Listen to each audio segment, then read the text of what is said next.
Okay, hello.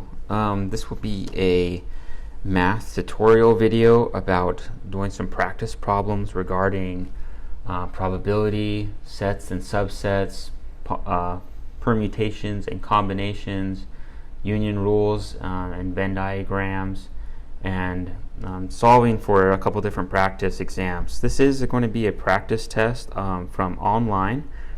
This is a practice test administered to students so that they can practice in preparation for a final. I hope it proves to be useful to anybody who's trying to learn a little bit more or prepare for exams about some of these topics. So I'll go through each question, writing things up in blue so it's easier to see, and providing the work and the right answer. And if you would like, you can watch it in a double speed or whatever works best for you. Hopefully this proves to be useful to you. Okay, so we're going to start with question 1. My marks are going to be in blue so they can see them a little bit easier against the black writing. Okay, so I'll read the question on all questions and then go through the work in order to show how the question is done. Okay, so looking at question 1, we read, an experiment consists of rolling 2 dice and noting the result of each roll. Find the probability that the sum is not 7. So I would just like to point out that there's 2 dice and the sum is not 7.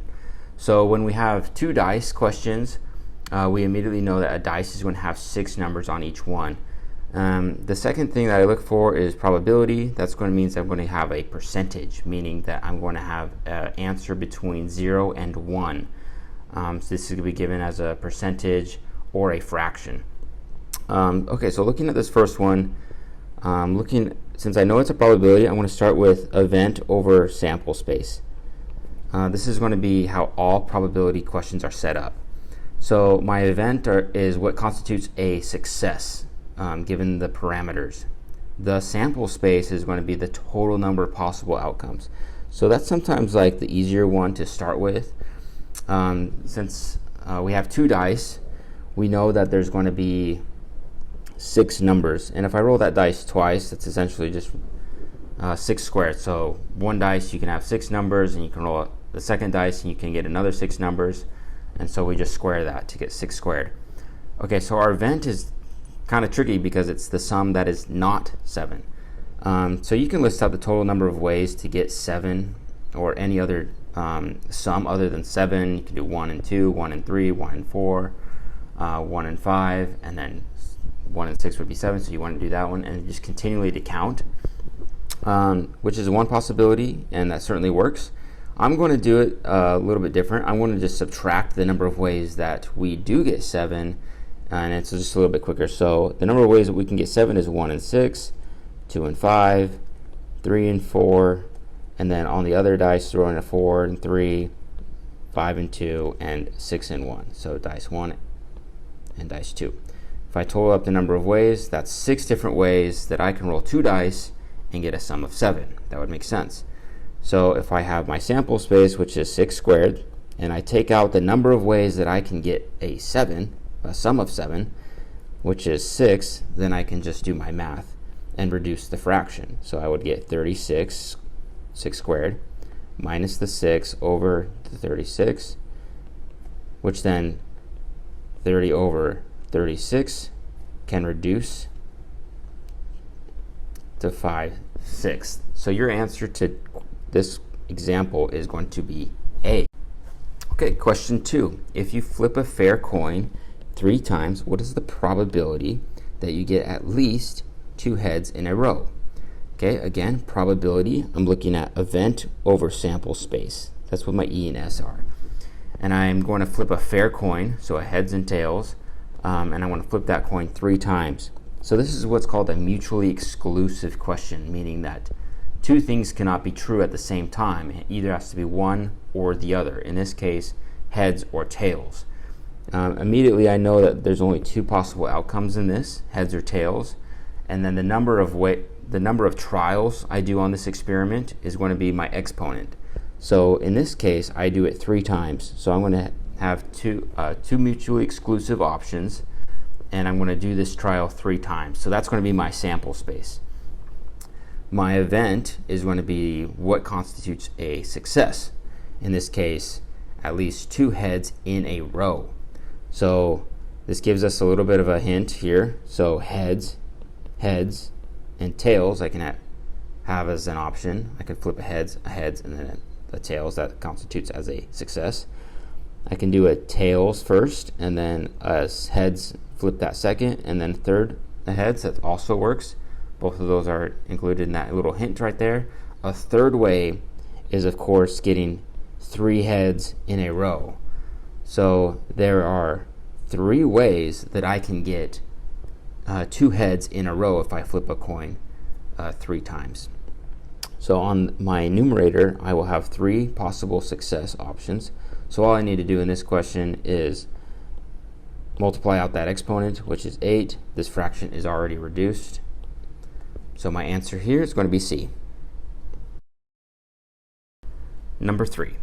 MTV plans to visit 3 of the following 5 cities during spring break: A, B, C, D, and E.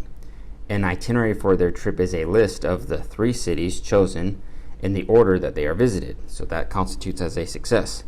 If the itinerary used by MTV is randomly selected from among all possible itineraries, what is the probability that D is visited immediately before E?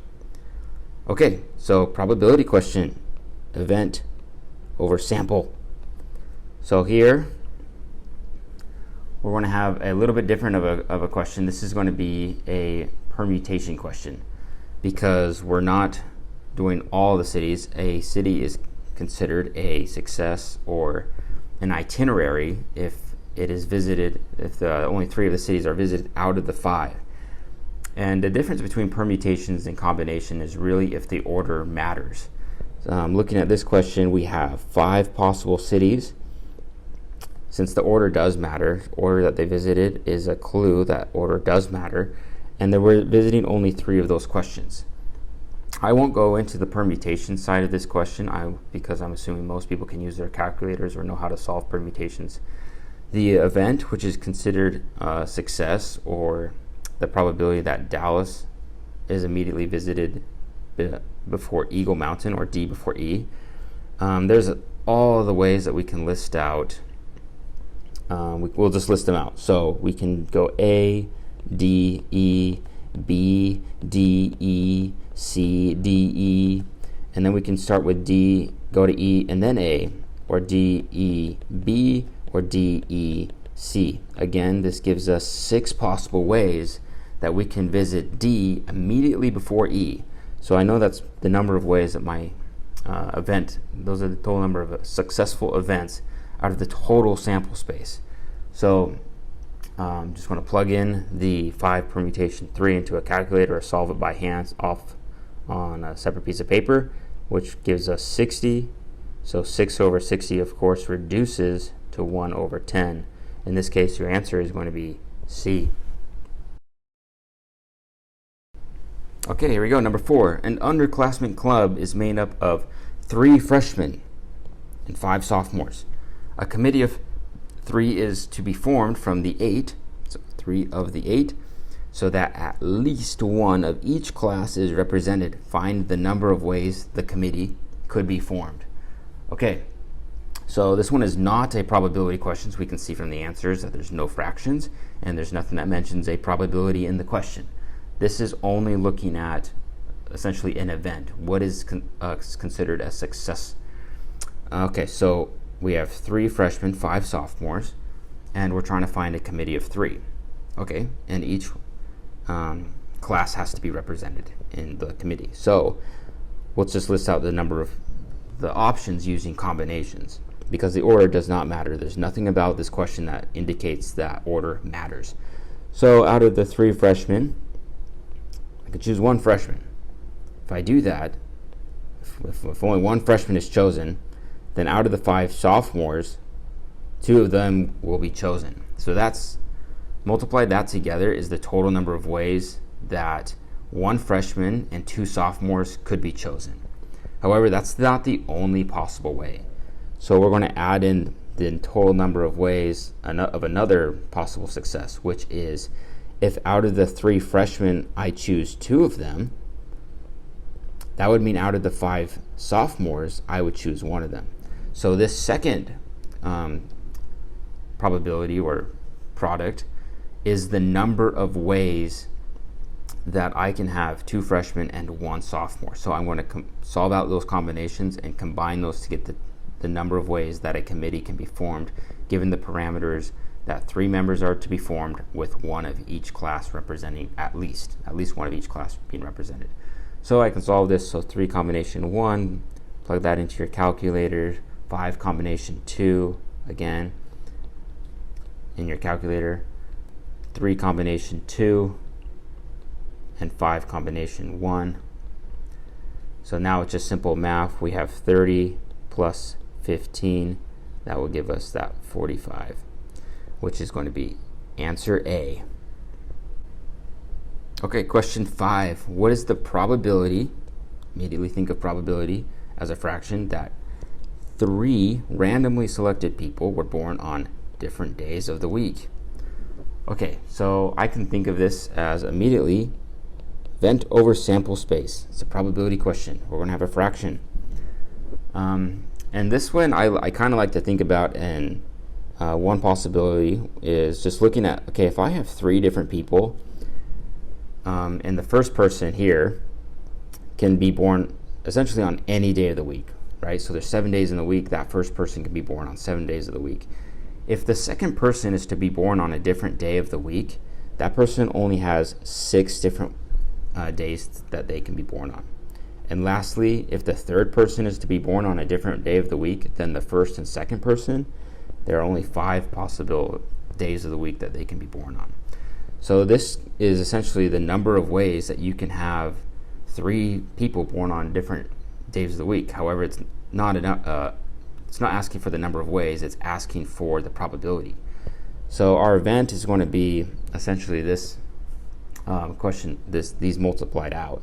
So if you can do it in your head quick, I think of 6 times 5 is 30. 30 times 7 is going to be 210. So I have 210 number of ways. My sample space is essentially just going to be the total number of ways 3 people can be born on any day of the week. So that's just going to be 7 raised to the 3rd power, right? Because 7 days is the total number of options, and we're running an experiment on 3 people or 3 different times. That's why it's raised to the 3rd power. And we can just multiply that out. 7 raised to the 3rd power is 343, 210, and then we can reduce this fraction, 30 over 49. Our answer is going to be E. For those of you who would like to see how this is done using a permutation, essentially it'd be event over sample space again. We have 7 days of the week. This is a permutation question because order does matter in this question. Someone born on a Monday, a Wednesday, and a Friday is a different thing than if the 3 people were also born on a Monday, Wednesday, and Friday, but just in a different order. Different people were born on those same 3 days. So we have 7 permutation 3 all over 7 raised to the 3rd power. You'll get the same answer solving out with the permutation. If you solve for a permutation here, you'll get the 210 and the 343, which then reduces as a fraction to 30 over 49. So you'll get the answer E. Okay, we're looking at number 6 now. How many unique words can be formed by rearranging the letters B, A, M, B, O, O? Okay, so these questions are just trying to check and see how the number of ways that you can rearrange letters, essentially. So think of these, you can think of these as a permutation question.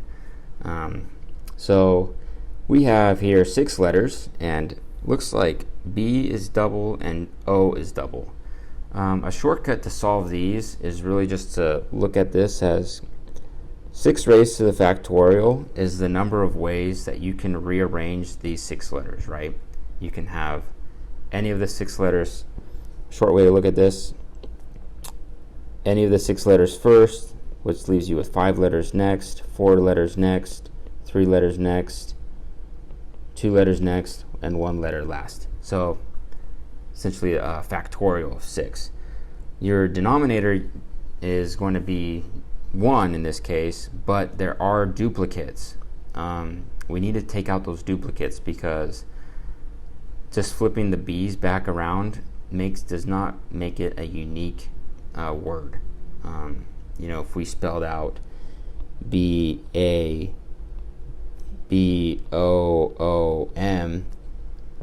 and did the same thing, but we flipped the O's, it's the same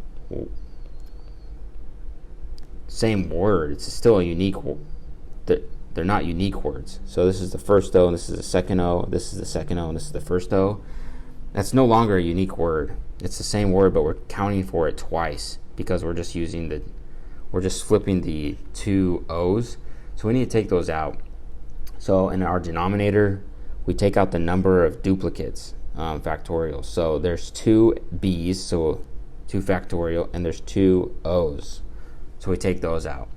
So if we have this whole factorial as a numerator, 6 factorial, and our denominator is just going to be 2 times 2, which is going to be 4, so we can cancel out that, and we can just solve for just multiplying those out. So if you look at this, 6 times 5 is going to be 30, 3 times 2 times 1 is going to be 6, 30 times 6 is going to be 180. Answer is going to be D. Okay, we're going to keep on moving along. For those who are getting confused, feel free to go back and take some time to work on some of these. We're on number 7 at this point. How many 4-letter codes can be formed using the alphabet A, O, G, H, and K? So we have 5 letters there. If every code is required to have a vowel, remember our vowels are going to be A, E, I, O, and U. So A and O are going to be our vowels in this set of alphabet, in this set. We're looking for 4-letter codes. But something unique about this practice question is that all of these answers have different incomplete calculations. They're not solved out to an exact number. So we're going to have to kind of think about how we're going to solve for this. Looking at this, I may want to look at the number of ways that I can make a 4-letter code given those numbers, or those letters, A, O, G, H, and K. I'm just going to erase our vowels. Just a quick reminder there.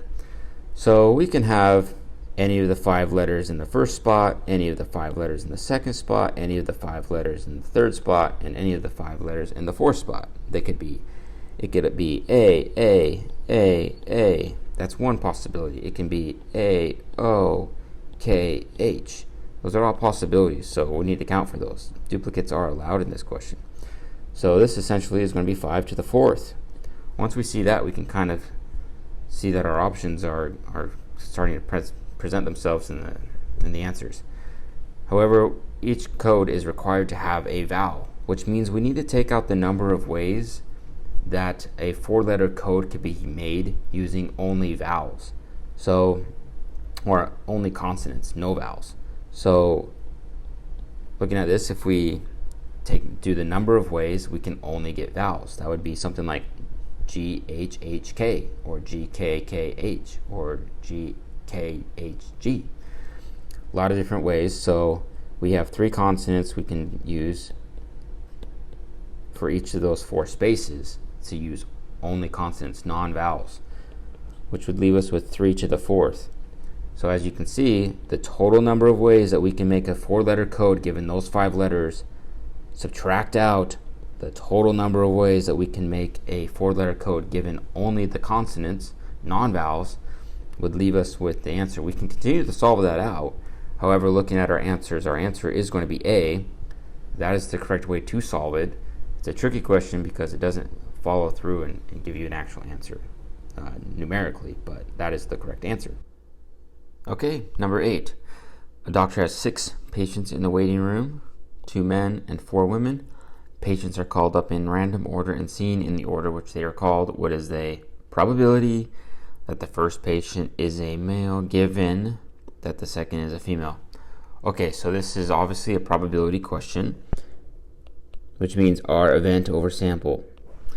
So the tricky part about this is that we're given additional information other than just the number of people in the room.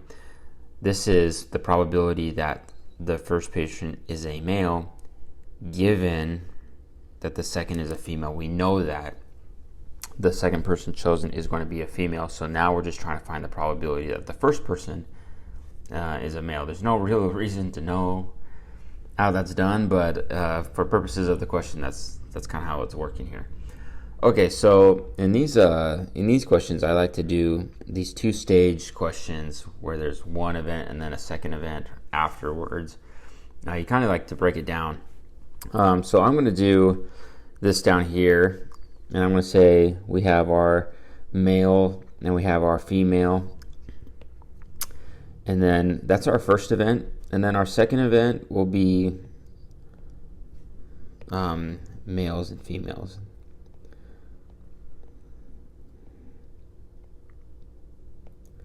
Okay, so this little diagram is showing, okay, this is the first person who was chosen and the second person that was chosen. And so now at this point we need to find out what is the probability that this first person, we're trying to solve for this. What is the probability that this first person that's chosen is a male?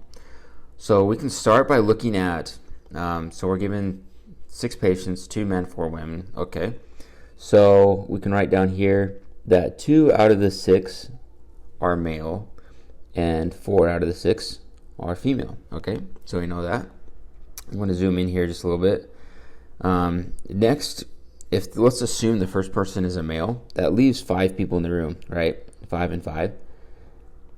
If the first person chosen is male, that person's no longer in the room. He went to go see the doctor. Great. So there's only 1 male left in the room, and there's still the 4 women in the room.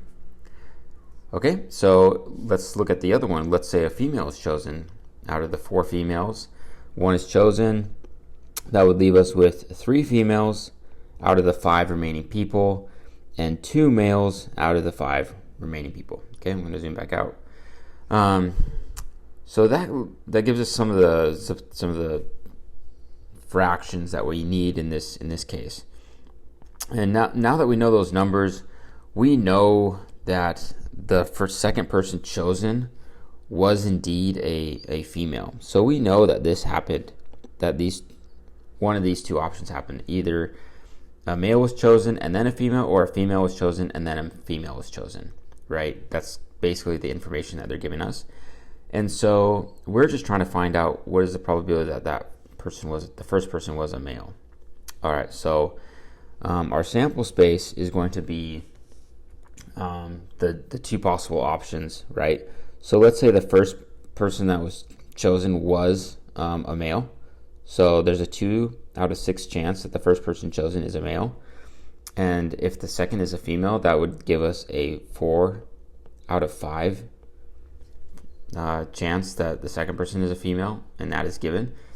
The second option is that the first person chosen was a female, which would be 4 out of the 6 people. And again, the second person chosen was again a female. That would be 3 out of 5. So this denominator will give us the total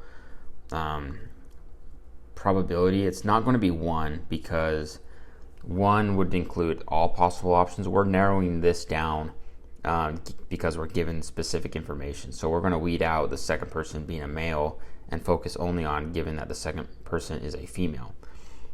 Looking at the numerator, our event, what constitutes as a success? Well, that's just going to be the male, female. So 2/6 chance. Male is chosen first, female is chosen second. It's going to be 4/5. So here you have all your fractions. You can solve this out on your calculator or do it by hand. You should get 2/5 as your answer, which is great because there is an answer for 2/5. So your answer is going to be C. Okay, number 9. There are 7 men and 3 women in a room. 2 of these 10 people are selected at random, if both people are the same gender, what is the probability that they are both women? Okay, so immediately again, event over sample. It's going to be a probability question. When you see that probability word, that immediately triggers your mind to think it's going to be some kind of fraction, and I'm looking for an event over a sample space. Okay, so let's look at so this is similar to the question before. We are given information or like a requirement, and that requirement is that both people are the same gender. This limits the total possible ways to have 10 or 2 people chosen out of 10 people. So, because it says 2 people are chosen. So if we could think about the total number of ways that 2 people can be chosen out of 10, we can think of that as a combination. So 10 combination 2, that would give us the total number of people. That is not correct in this problem because we are given information that we need to follow, and that is that the 2 people chosen are the same gender. So that limits the scope. So event in this case is going to be both women. So we would say, okay, well, I have 3 women and I need to pick 2 women, right? I'm choosing 2. So there's our event space. Our sample space is not that 10 combination 2. That's because we are, again, looking for only of the same people of the same gender, the 2 people. So we would have, okay, well, I have 3 women and I can choose 2. That's the total number of ways that I can choose 2 women out of 3. And then I also have the total number of ways to choose 2 men, which is there's 7 men in the room. And if I choose 2 of them, that will give me the total number of ways to choose 2 men. Okay, so that's how the question is best set up. You can use your calculator to solve this out. 3 combination 2 is going to be 3. Below here, again, 3 combination 2 is going to be 3. 7 combination 2 is going to be 21. Solve this out. 3 over 24 reduces to 1 over 8. Look over at my answers. E is going to be my correct answer here. Okay, moving right along. Number 10, if an urn, I'm not sure what that is, contains 5 red balls and 5 green balls and 4 are drawn out at once, what's the probability that you have at least one of each color? Okay, so you only have 2 colors, green and red. And you saw this word probability, which means event over sample. And if you look at some of these answers, you could be confused by how some of them are not solved out to be a complete number. So each one of these denominators has a combination in them. So that means that our question is not going to be completely solved out. We're going to have an answer that's going to be partially solved. So looking at this, we can kind of look at all the denominator questions except F, none of the above, have this combination 10, 4, or 10 combination 4, which would make sense. You're looking for the total number of ways that 4 balls can be chosen out of 10. There is no limiting information here. There's nothing that says given both people are the same gender or both things are a red ball has to be drawn or anything like that. There is something that at least one of each color, but that's the event. That's what we're looking for. So our combination or our denominator is going to be that 10 combination 4. Total number of ways to draw 4 balls out of 10 will be our sample space. So from that, we're going to find out what's our event. So in this case, I'm just going to write off here to the side. I'm going to do, so you can have, if one of each of, at least one of each color. So I can have 3 red, 2 red, or 1 red, right? Because I can't have all red, I can't have 4 red balls because that would leave out a green ball, and I can't have all green and 0 red because that would leave out a red one. So I'm going to go here. So if I have 1 red ball, that means 3 here. If I have 2 green, and if I have 3 red, I'll have 1 green. So that kind of gives us the breakdown. So of possible options. So, but however, I'm not given just 3, 2, or 1. So I have to look at these as combinations. So I'm going to drag this numerator line out a little bit. So out of the 5, I can choose 3 red. And if I do that, out of the 5 green, I choose 1. That's one possible way. Second, out of the 5 red, choose 2. Out of the 5 green, choose 2. I'm going to have to erase this just so we have space. And that last possible option was out of the 5 red balls, only choosing 1 of them, and out of the 5 green balls, choosing 3 of them. So that will give you the total number of ways to do each one of those possible scenarios. 3 red, 1 green, 2 red, 2 green, 1 red, 3 green. So looking at the answers, they just want us to solve it out. Using your calculator, you can multiply these out, and you'd get something like 50 plus 100 plus 50 all over that 10 combination 4. That if you solve those up, you would get that 200 over 10 C4. Look over to your left. C is going to be your answer. Okay, we're on 11 here. A carton contains 4 red, 6 green apples. 2 apples are drawn at random without replacement, and their color is noted. Determine the probability that at least one of the apples drawn is green. Okay, so our probability, event, over, sample. What we're looking for in our event is at least one of the apples is green. So we see in our answers this time, they're all solved out. Okay, so looking at this, our sample space can be relatively easy. We have 4 red and 6 green apples, so we have a total of 10 apples. And we're just choosing 2 of them. So 10 combination 2, the total number of ways that we can choose 2 apples out of 10. Our event is narrowed by the scope that at least one of the apples drawn is green. So if you're only drawing 2 apples, you can either have 1 red apple and 1 green apple, or you can have 0 red apples and 2 green apples. So those are really our 2 only options. So we're going to put that into a combination above the event. So let's say we have those 4 red apples. We choose one of those. If we choose one of those, then out of the 6 green apples, we choose one of those. So that's one option that satisfies the requirement. The second one is, well, out of the 4 red apples, let's not choose any. And out of the 6 green apples, let's choose both. Choose 2. So if I do that, I can just solve this out. I would get 4 combination 1 and 6 combination 1 multiplied together, giving me that 24 plus 15, and 10 combination 2 is going to give me that 45.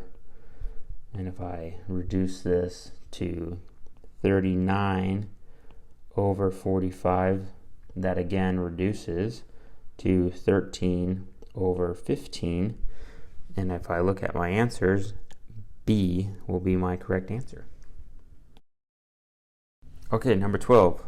Let the sample space be a probability space with A, B underneath S.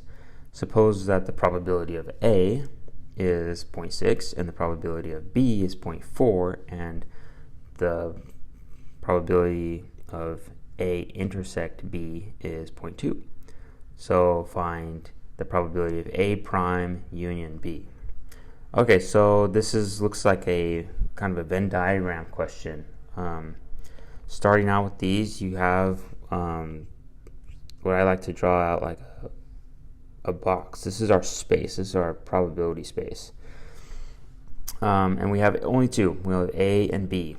So we only have 2 things to really worry about. So we have our, that's not that great of a circle. So I'm going to just do this. So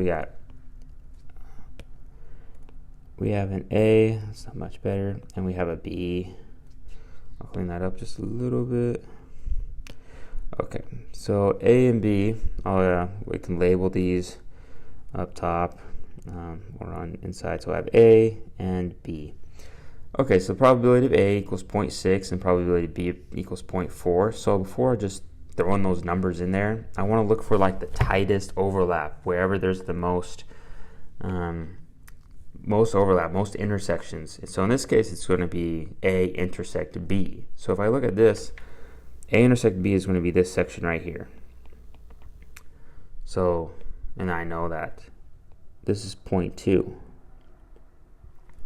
So, okay, if that's 0.2, then the remainder of B, which is the entirety of B, is 0.4. And I know that part of it is going to be 0.2. The remainder is going to be 0.2 as well.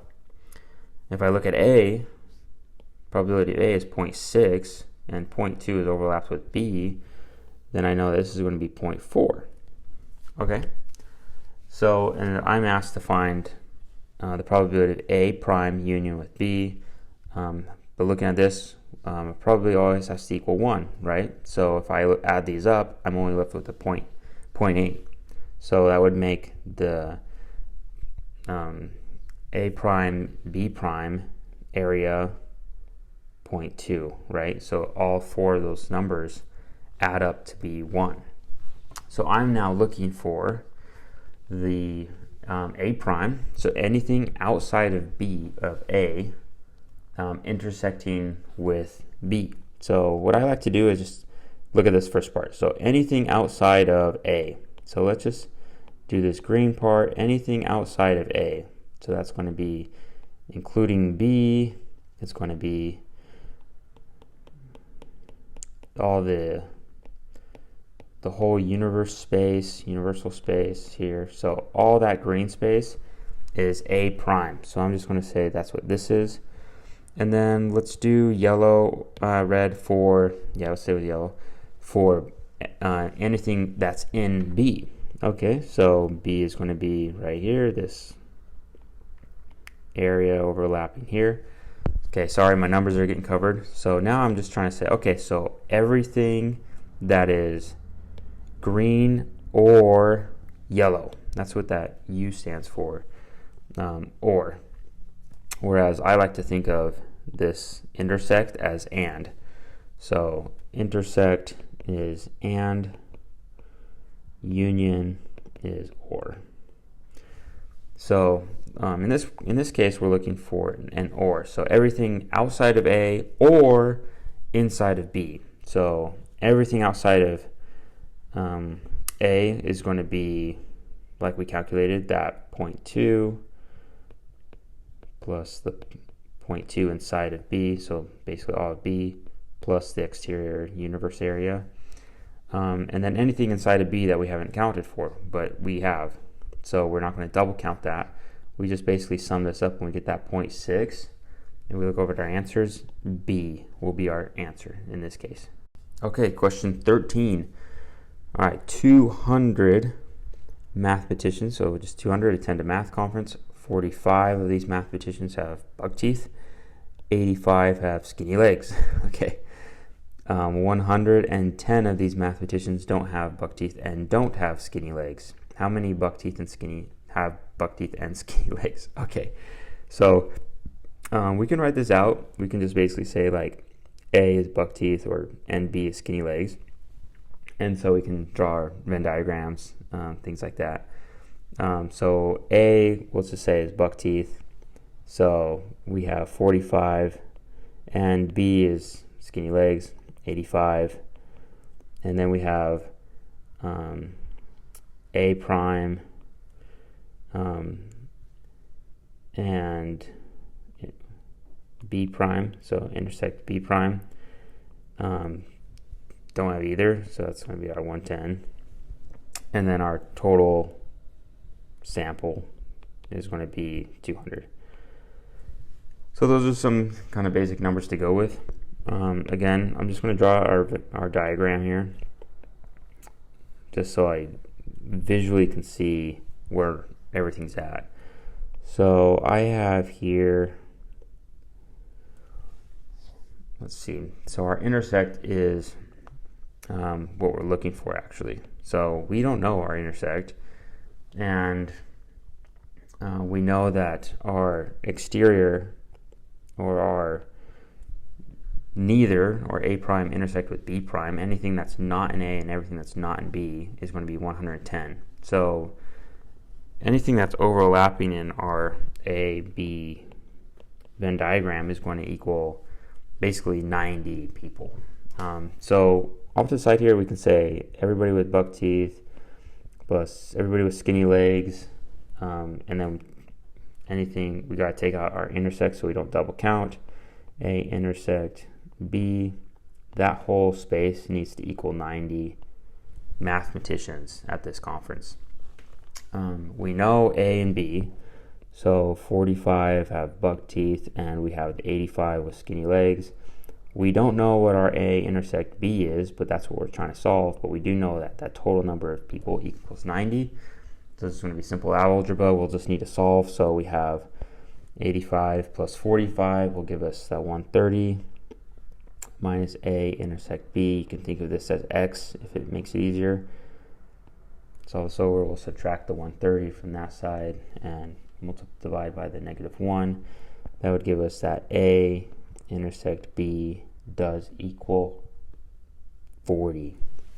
So our answer is going to be E. If we put it in here, you can see that there's going to be 40 in the intersection. That would leave us with 5 with only buck teeth, and that would leave us with 45 with skinny legs. So if we were to add all those up, you can see that we'd have the 5 plus 45 gives us 50, plus the 40 gives us the 90, plus the 110 gives us that 200. Everything checks out. The answer is 40. Okay, question 14. Product code is to be formed with 3 distinct letters from the set B, H, K, Q, T, V, Z. How many different product codes are there? Note, BHK is a different product code than KBH. Okay, so looking at these answers, it's obviously trying to test your knowledge of factorials, permutations, and combinations, given the 7 letters here.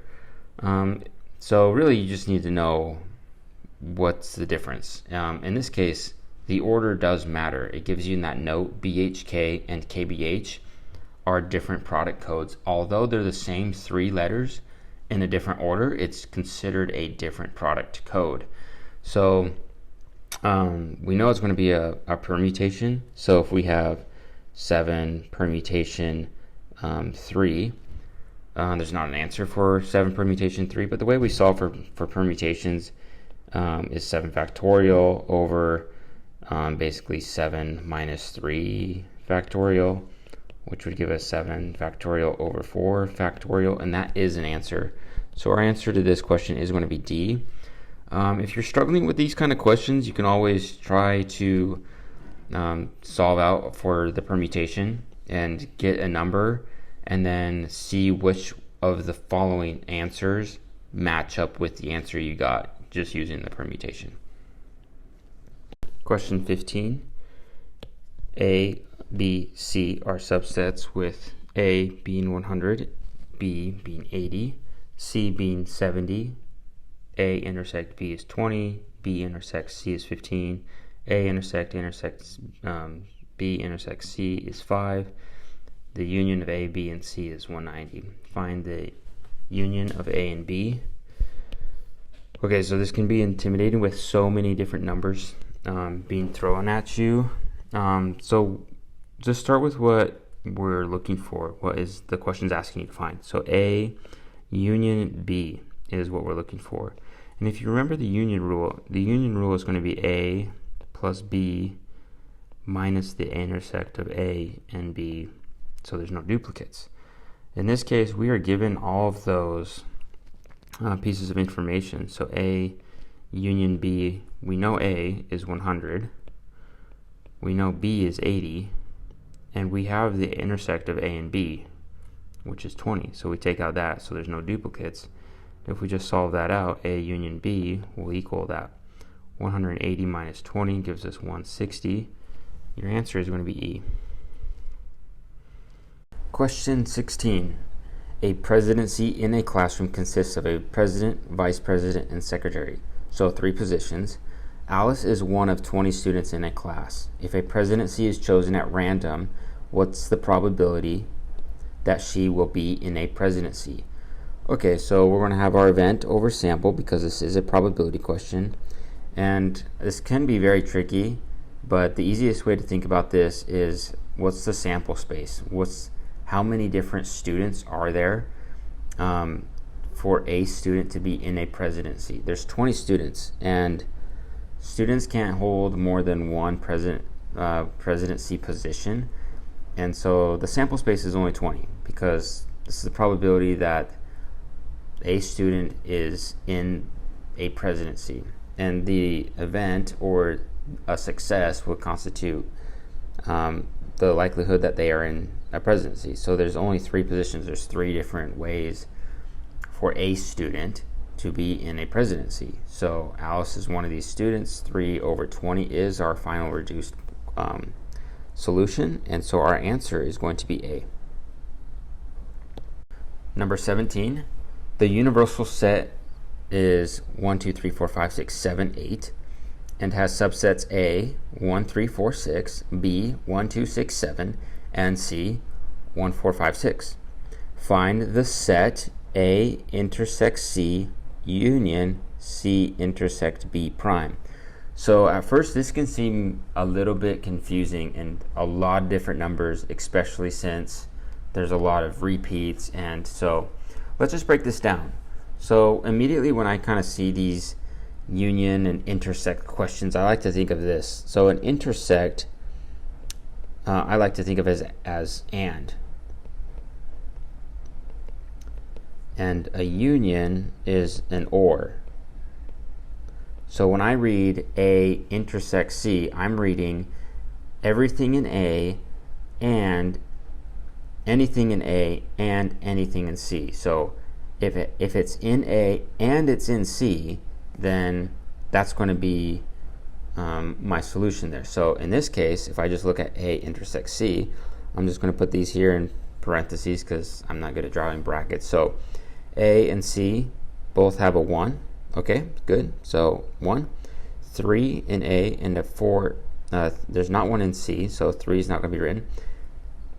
There is a 4, so we will then include the 4, and 6, and there's a 6. So 1, 4, and 6 is A intersects C.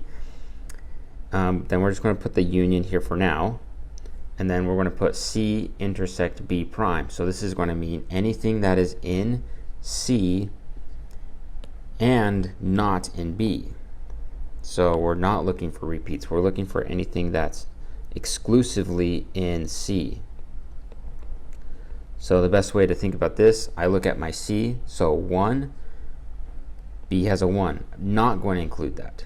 4, B does not have a 4, so I am going to include that. 5, B does not have a 5. I'm going to include that.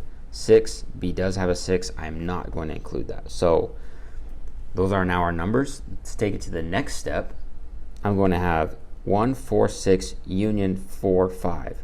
So looking at this union is OR. So OR is going to be, it can be in this set or in this set. If it includes those, it's going to be part of our solution. So in this case, all these numbers are going to be included. So 1, 4, 5, and 6 are going to be the solution to this answer.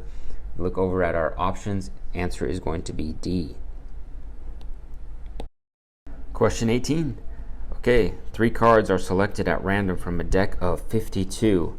What is the probability that exactly 2 cards are of the same suit? Okay, so for those who are unfamiliar with cards, a standard deck is broken into 4 suits, namely hearts, spades, clubs, and diamonds, each with 13 cards for a total of 52 cards. Okay, so looking again at our answers, we're not having a completely solved out solution. There are going to be some of those that are incompletely solved. So looking at this, we are looking for 3 cards. So let's start with our event over sample. So our sample space is going to be a deck of cards. So we have 52 total cards, And of those 52 cards, we're choosing 3. Okay, so we can move on from our sample. If you want to look at some of the answers, you can immediately start to kind of cross off a couple of them that you know that aren't going to be the correct answer, just by looking at the denominator. And then looking at our event. Okay, this is where we really got to dig into it.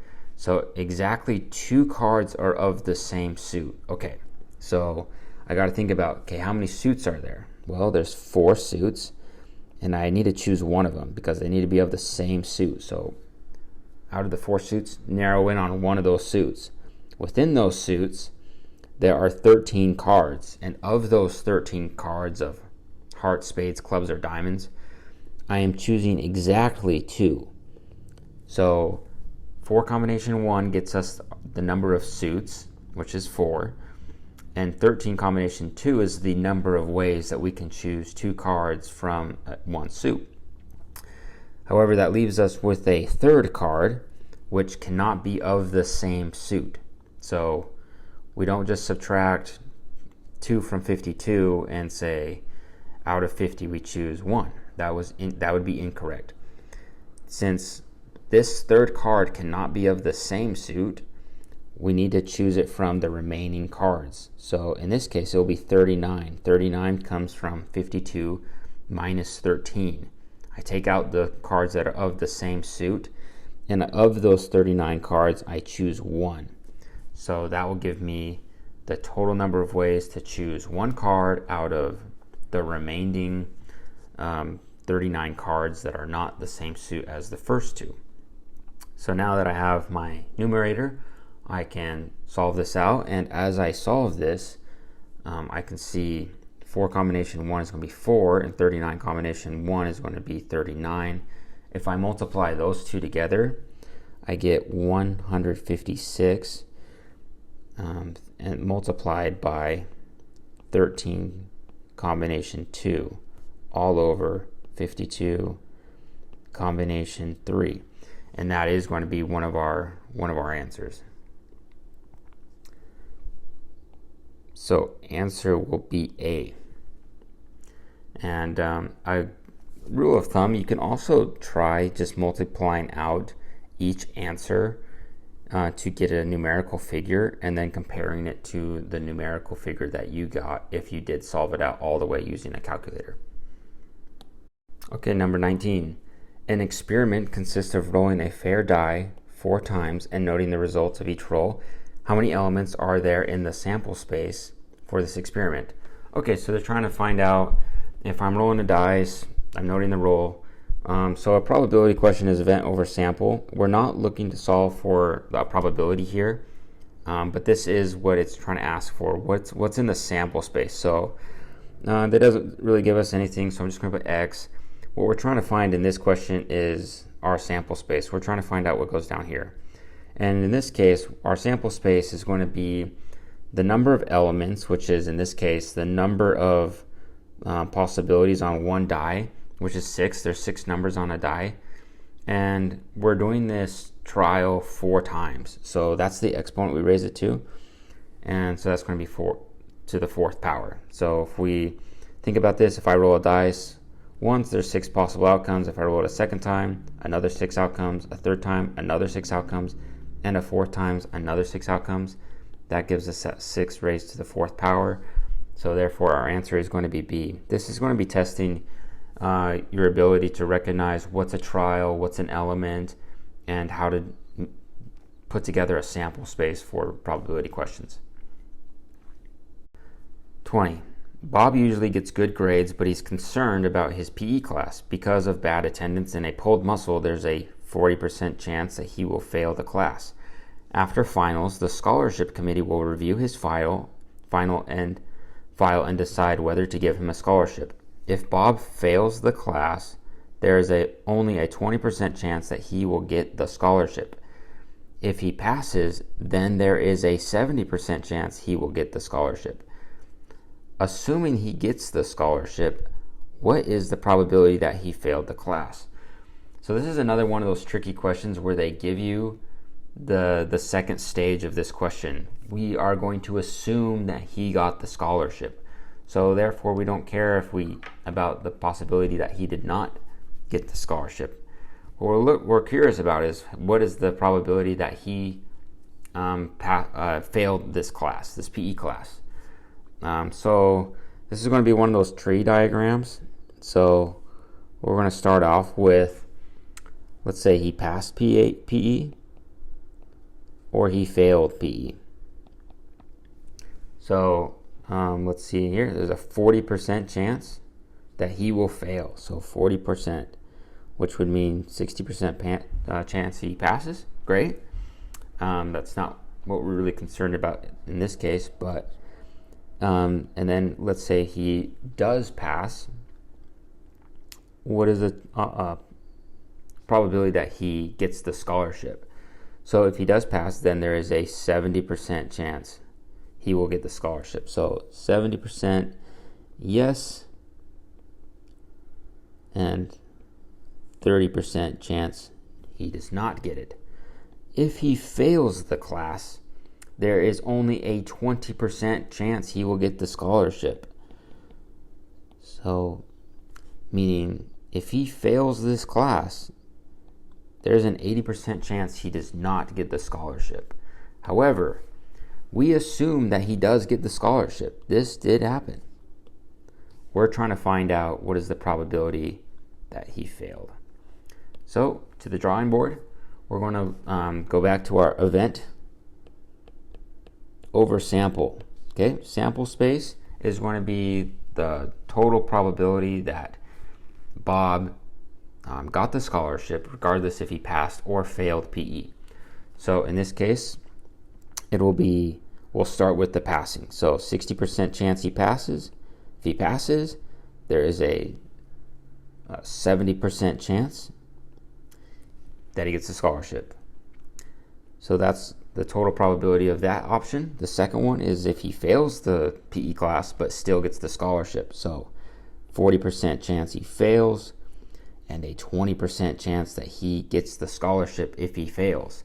Our event is going to be what is the probability that he failed the class, assuming that he got the scholarship. So 40% chance that he fails the class, 20% chance that he gets the scholarship. We now have our numbers. We can multiply those out. I'm going to do the top row. 0.4 times 0.2. It's going to give us that 0.08, so 8% chance. And on the bottom here, we're going to have multiply those two together. We're going to get and add them. Will give us 0.5. Looks like we can reduce this fraction, turn this into a fraction, which is going to, or divide it out either way. This will just give us 0.16. Our answer over here is going to be C. Okay, 21. In a universe of 100 elements, suppose that the number in A prime is 71. The number in B is 43. The number of the A union B is 64. And we're asked to find the number of units or elements in A intersect B. A and B. That's that intersect. Think of and. Okay, so let's start off with this. So we have this universe here, which is a finite thing. So we have A and we have B. And in this, there's going to be a total of 100 elements. And we're trying to divide out these 100 elements to know how many are in A and B and A intersect B. So we're trying to find this center section right here, this piece right here. So let's see how we can do that. So we're going to start off with finding the number of units, looking at what we got. So A prime is going to be kind of tricky. So A prime is going to be anything outside of B or A. Number of B is going to be the number inside of B. And then we're given this union, this A union B is 64.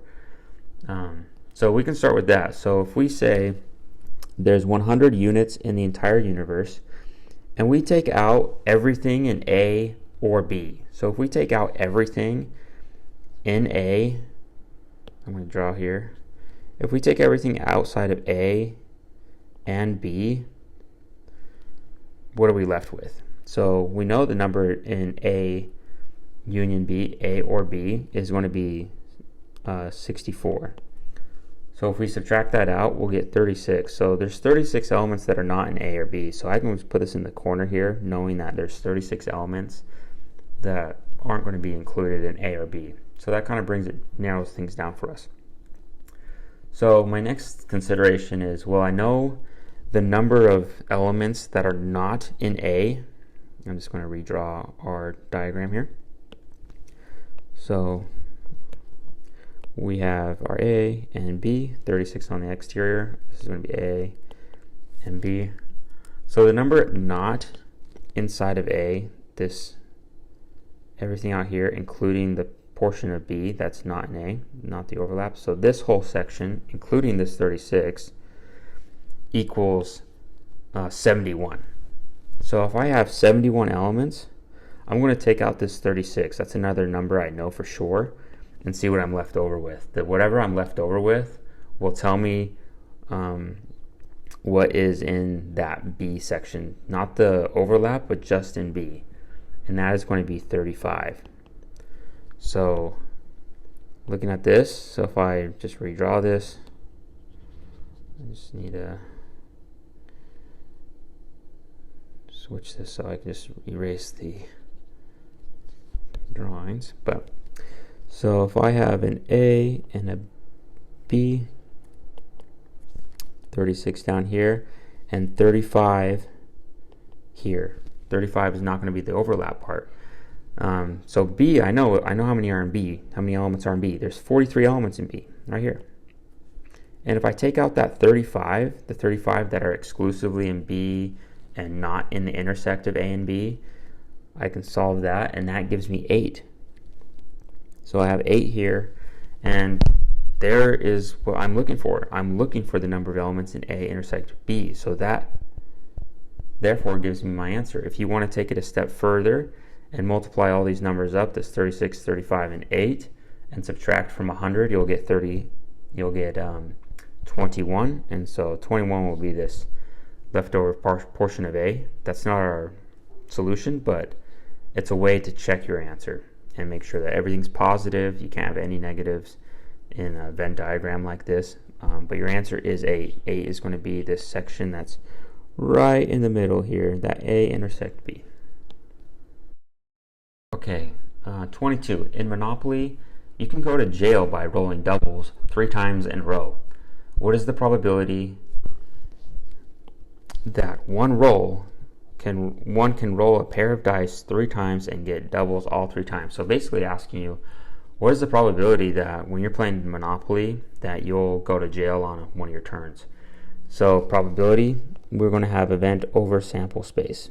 Okay, so our sample space is going to be how many times can we, well, think of it this way, what's the probability that we roll doubles? So on a die, there are going to be the probability of rolling doubles.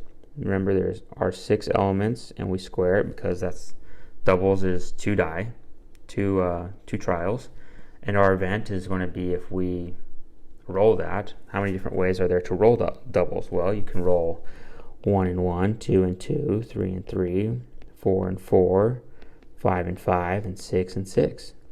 That's going to give you 6 different ways that you can roll doubles. Okay, so that gives us a start. And now all of a sudden, well, if I say 6 over that 36 reduces to 1 over 6. So I have a 1/6 chance of rolling doubles on my turn. But that's not what we're looking for. We're looking for what is the probability that you roll doubles 3 times. So now we take this 1/6, that's our probability of rolling doubles once, and now if we raise that to the 3rd power or cube it, then that will give us the probability that we get doubles 3 times. So 1/6 raised to the 3rd power is not one of our answers. 1/6 to the 6 is an answer, but that is not right. So we just can multiply this out. So 1 over 6 multiplied by 1 over 6 and 1 over 6. The 1 over 6 times 6 is 36 times 6. Gives you that 216. Look over here to my left. D is going to be your answer. Okay, 23. 7 pool balls numbered 1 through 7 lie on a pool table. One ball is drawn off at random and not replaced. Then another is drawn off at random. What is the probability that the first ball is even numbered and the second is odd numbered? Okay, so immediately I'm going to think of like a Venn diagram, one of these tree diagrams, because there's 2 stages. So I have 1 through 7. So I have 1, 2, 3, 4, 5, 6, 7. So I have 7 pool balls, each with like a number on them. So let's start with the probability that the first ball is even, and you can say the second one is not even, which would be like not even prime. I'm just going to say odd because we know it's mutually exclusive. So odd. Okay, so what's the probability that the first pool ball drawn is even? Well, looking at here, I have 2, 4, and 6. So I have 3 out of the 7 pool balls are even, and 4 out of the 7 pool balls are odd. Okay, so these balls are not replaced, which then means that there's only going to be 6 pool balls remaining. I want to say these are even again and odd, even and odd. So if the first one is even, you take it, you don't replace it, there's only going to be 2 even balls left. And that would just mean that the 4 odd balls are still left on the table, the odd balls. If the first ball drawn was an odd, then that would mean, again, there's only 6 balls left. This time there are still 3 even. We didn't take any of the even, but then there's also, again, only 3 odd because we took one of them. And so there's 6 balls on the table, 3 of each. So now we're going to look at what is the probability that the first ball is even. So we're looking for this, and the second is an odd. So given this, well, no, we don't know that. So it does not say given. We're just trying to find out what is the probability that the first ball is even and the second is odd numbered. Okay, so we're just solving what is the probability. What is the probability of an even number being drawn and an odd being second? So all we're going to do here is I'm going to do this in red, is the probability of an even number being drawn first multiplied by the probability that an odd number is drawn second. And I can multiply this out. 3 times 4, 12. 7 times 6, 42. It does reduce to 2 over 7. My answer here is going to be B. Okay, we're almost done. 2 more questions. Last page. Number 24. 2 independent events, A and B, have probabilities of A being 30% and B 70%. Find the probability of A union B. Okay, so this is kind of mixing 2 probabilities and Venn diagram kind of questions into one. Immediately I think of this union rule. So remember, A union B equals A plus B minus A intersect B. Okay, so, well, we are looking for the probability of A union B, so we don't have an answer for that. We do know A, which is going to be 0.3. We do know B, which is going to be 0.7. And so the probability of P intersect B, so similar to the question we did before, when we're trying to solve for probabilities of 2 events happening, right? So if A was the probability of drawing an odd pool ball and B was the probability of drawing an even pool ball second, we multiply those together to get the probability that A happens with B. So A, so 30% times 70%. In this case, it's the same thing. We're multiplying that 30% times that 70% to get what's the probability of both those things happening. So when we do that, we have 30% plus the 70% minus the 21%. And then from there, we can solve these out. We get 0.3 plus 0.7, of course, gives us 1. And then we subtract out that 21%, gives us 79%. Answer will be E. Okay, you've made it to the very last question. It's a long one, but hold through and we'll finish it together. Number 25. In a large fleet of cars, 70% are Fords, 25% are Chevys, and 5% are Ferraris. 30% of the Fords are equipped with anti-lock brakes. 4% of the Chevys have them. All of the Ferraris have anti-lock brakes, obviously. If you insist with a car with anti-lock brakes and are given one at random, what is the probability that it will be a Ford? Okay, so a two-stage thing, right? In this case, we have not just two options, but three. So we're going to do our tree diagram again. Let's split these out into the models of cars. And these are going to be our Fords, Chevy, and our Ferrari. Okay, so these are going to be the percentage of cars on the lot in the fleet. So 70% Ford, 25% are Chevy, and 5% are Ferraris. Okay, so of these cars, how many of them have anti-lock brakes? And I'm just going to put ALB, and I'm going to put ALB prime here just to say not anti-lock brakes, similar to what we do in the Venn diagram questions when we have A prime or B prime. Okay, so Ford anti-lock brakes, we have 30%. It's tricky because that's the only part that is not in a numerical figure. This 30% is written out, and that's designed to trick you, but anyway, so 30% do, which would mean 70% do not. Chevys, anti-lock brakes, anti-lock brakes prime. 4%, only 4% have anti-lock brakes, so 4%, which would mean 96% of Chevys do not have anti-lock brakes.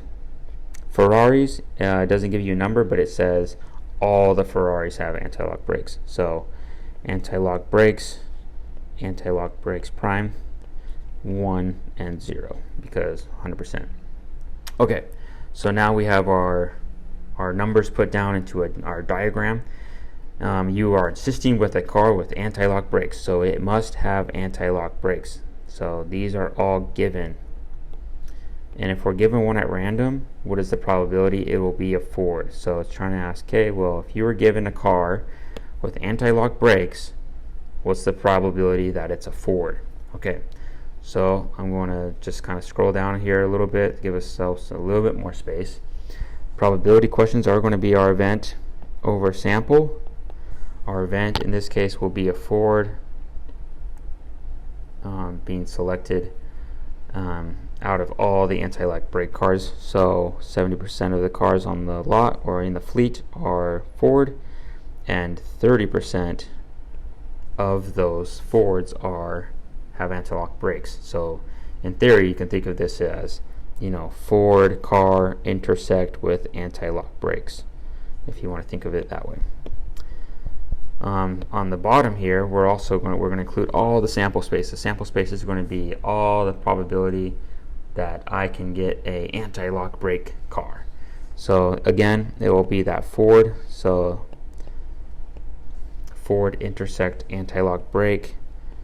Chevy is going to be 25% of the cars, and only 4% of them have anti-lock brakes. And then lastly, Ferrari, low percentage of the cars, but high percentage have anti-lock brakes, all of them. So now we have our numbers. We can solve this out. 0.21 on top, and these up at the bottom. Put these together, we have 21% over 27%. Can reduce this to a fraction. It's going to be 7/9. We look at our answers. Looks like B is going to be our answer. Okay, congratulations, you've made it to the end of this practice test. I hope you've learned some good things. If you do have any questions, please feel free to leave some in the comments. If you feel like you'd like one for the upcoming exam 2, 3, and the final, please let me know, and I will make sure that a video is available before you take your exams. Thank you for watching. I hope this has been helpful.